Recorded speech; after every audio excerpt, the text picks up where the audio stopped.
Alright, hi class. In this video I want to talk a little bit about the limitations of historical documents.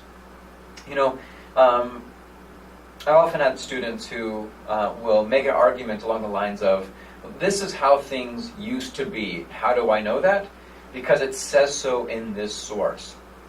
And sure enough, the source says that a certain condition existed or something happened. And the student says, see, therefore it happened.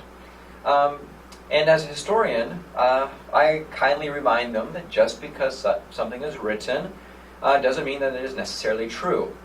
And that is true for most historical sources. Take, for instance, this image. 2 weeks ago, I took my children to Gettysburg, and as we were walking along Devil's Den, we came across this image. And in the description of the image, the National Park Service mentions that this picture itself wasn't authentic.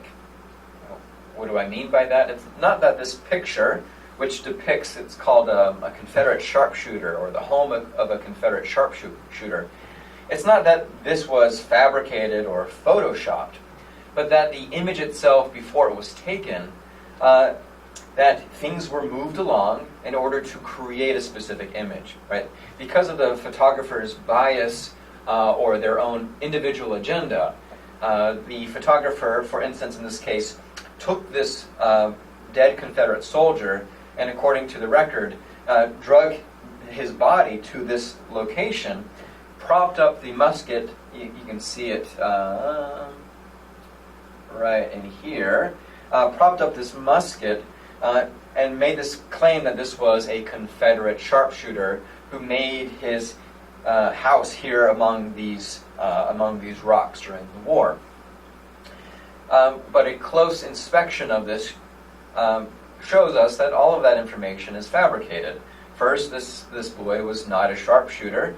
The rifle that he has is not a sharpshooting rifle, or whatever the correct term for it is. Someone who knows much more about military warfare and weaponry has done the research and says, no, that's not the right type of weapon. This person was not a sharpshooter. So, for us today in 2017, were we to look at this picture and say, this is what life was like during the Civil War. This is how people had battles. This is the clothes that sharpshooters wore, or this is the weapons that they had. And we use this evidence, this picture as evidence, right? We are ignoring the historical record. And I think this is a challenging but an important lesson that we learn. That just because there is a historical record doesn't mean that it is authentic.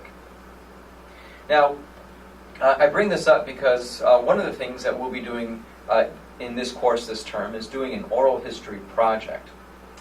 And the idea for the oral history project came from a collection, believe it or not, of oral histories that I stumbled across many years ago. The backstory on this collection was that during the Great Depression and during the New Deal, Franklin Delano Roosevelt outlined a series of federal programs designed at getting people back to work. And one of those, the WPA, looked specifically at employing the harder to employ. Those are the liberal arts people, right? People like me, people who are artists, authors, poets, actors, playwrights. Right? These people didn't necessarily have the skills to go and build bridges or roads or tear down forests to build national parks. And so one of the programs that the WPA instituted was a writer's project in which unemployed American authors were hired by the government to travel across the country and to conduct oral histories. Their target was slaves or ex-slaves, people who 60 years earlier had lived as slaves prior to the Civil War. And their purpose was to interview them and get a sense of what life was like during slavery. Right? To his credit, FDR recognized that generation of people were quickly dying. That memory would soon be lost forever.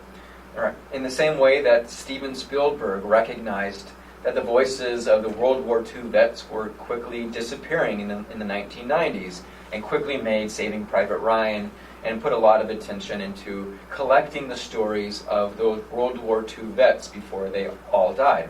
So the same thing happened in the 1930s. Hundreds, thousands of authors traveled around the country looking for ex-slaves. When they found them, they asked them questions, they wrote down their responses, typed it up, and those records remain today a valuable look into the life of slavery that was compiled during the Great Depression. Now, historians often do not use these sources in order to paint a picture of what life was like under slavery. Right? They argue that these sources are ripe with bias. Now, how these are biased may at first be hard to contemplate. You know, if I sat down with my father and asked him some questions about his childhood, I would expect him to give me honest answers if I were to write that down. Could I trust my father's memory and my father's experiences as being a true depiction of what life was like in the 1950s? According to historians, we would argue that probably not.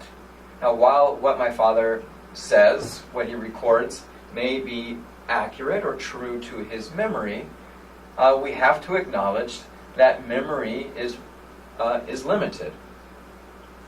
One of the things I want to walk through with you is some of the limitations that historians have pointed out to about these slave narratives that were collected during the Great Depression. All right, so one of the ways that bias may be introduced into these documents is based off of the interviewer.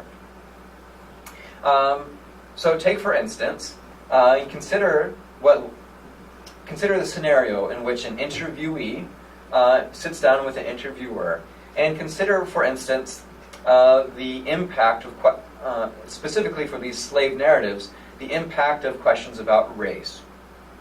So here on one side we have an elderly slave or ex-slave often being interviewed by a younger white person. Now, think about those dynamics. Now, I'm not saying that this is true in all cases, but there certainly is the potential for there to be troublesome racial tensions in this room. Consider the way that the questions would be asked. This is coming from someone who has no experience with slavery, who has no experience with questions of race. It's very similar to having someone like me who has no military training sitting down and interviewing someone who served in Afghanistan or Iraq. The questions that I ask would be, I would imagine be good questions, but because I don't have that first-hand experience, I'm probably not asking the right questions. But also consider the way that the interviewee is responding to those questions, noting that there is that barrier, that difference. Take again this instance of me sitting down with a soldier from Afghanistan. Now, if I were also or had also been a soldier and made that very clear, then I would expect that the person I'm interviewing would respond to my questions with a different level of expertise and familiarity than if I had no experience, right? I think that should make sense. It's like if I don't know the game of basketball, and I sit down with a basketball player, and I'm like, all right, tell me about your game. And the questions that I'd ask would illustrate that I know absolutely nothing about the game of basketball. And so the person that I'm interviewing would give me really basic responses, knowing that I wouldn't fully understand. But if I was also a basketball player, that person would respond to me with a level of familiarity, with a level of, he would expect more of me as a responder. And so that is one of the potential problems in these responses. That is the question of race.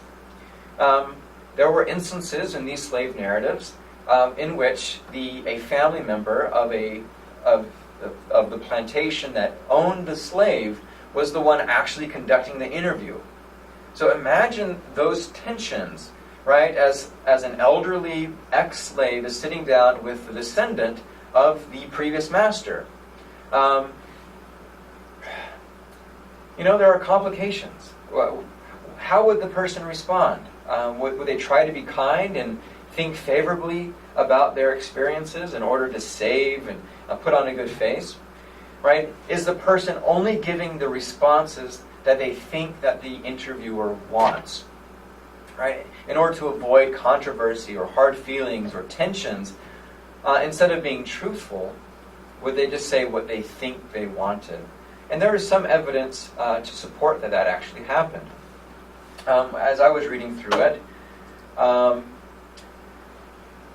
one historian who went through the slave narrative collection found that 72% of the ex-slaves interviewed by whites rated the quality of their food as when they were slaves as good.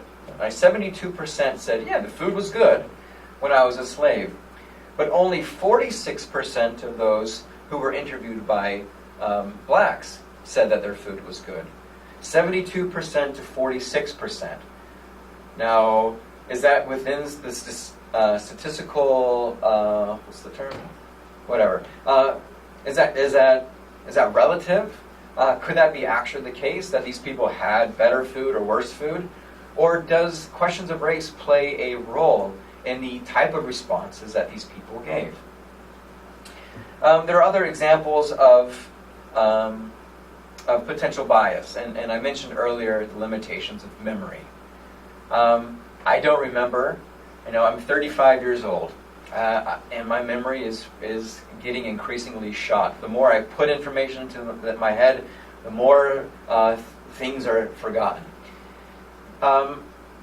Many of the people who were interviewed were being asked questions about experience they had over 60 years earlier. 60 years. Now, I haven't lived that long, so I don't know what I will remember after that amount of time, but I imagine that I will have forgotten a lot, and that my memory would be shaped by retelling of stories.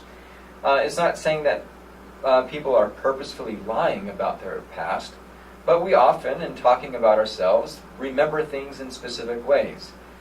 We often are guilty of omitting facts that make us look bad, for instance. So can we just base our understanding of the past off of what people said? Can we just take them at their word? Well, to a degree, sure we can.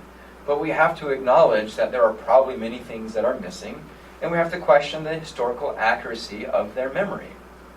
Again, I'm not saying that these people were all liars, but in terms of relying upon their memory to paint a picture that was historically accurate, despite that they being the ones who were there at that moment, may be rife with problems, with inconsistencies.